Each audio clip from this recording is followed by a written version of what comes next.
सोचो जरा, ऐसा महामहिम चक्रवर्ती सम्राट की सुविधा में पलने वाला शरीर, इस श्मशान में 24 घंटे की सेवा, भरण पोषण करने वाला मालिक कौन? डोम, उसकी आज्ञा पर।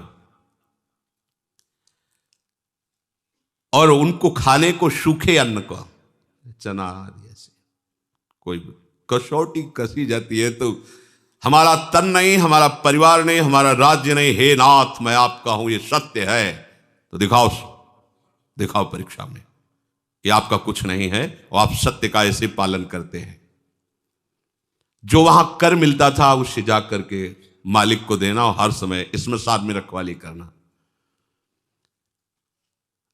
जब विश्वामित्र ने देखा ये तो पूरे के पूरे पास हो रहे हैं, मृत्यु को आज्ञा दी, तत्काल प्रारब्ध की रचना बदला जाए और इनके पुत्र को मारा जाए। सांप बन करके मर गया। जिस ब्राह्मणी के आते उसने कहा कि मैं तो खरीद चुकी हूं सेवा के लिए, ये थोड़ी हम तुम्हारे बच्चे के संस्कार के लिए पैसे लगाएं, वो एक बार में खरीद लिया, आप करो जैसा करना हो। हरिश्चंद्र जी महाराज इस प्रसाद में, इसके पास एक भी कोई सुविधा नहीं, क्योंकि बिके हुए के पास क्या सुविधा होती है? तो मालिक जैसे रखता है वैसे रखना होता है। बच्चे को गोद में लेकर के, अब मां का हृदय तो मां का होता है ना, अंदर से महान दुखी कि कम से कम सही माने में संस्कार तो कर दे। मांगना तो है नहीं स्वभाव में, बिके हुए को मांगने का अधिकार नहीं होता। मालिक की तरफ से कुछ मिलना नहीं।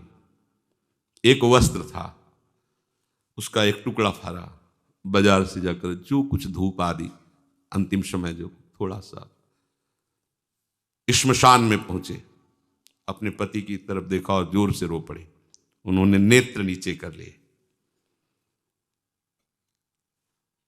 हरिश्चंद्र जी ने कहा सावधान, मेरे मालिक का ये श्मशान घाट है, यहां अगर अपने बच्चे का शवदाह करना है तो आपको कर देना होगा।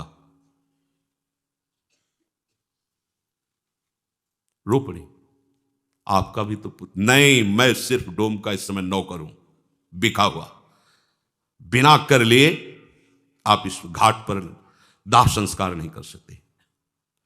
उनका स्वामी आपको पता है ना, आप पहचान रहे हो ना, मैं सिर्फ एक बिका हुआ नौकर हूं,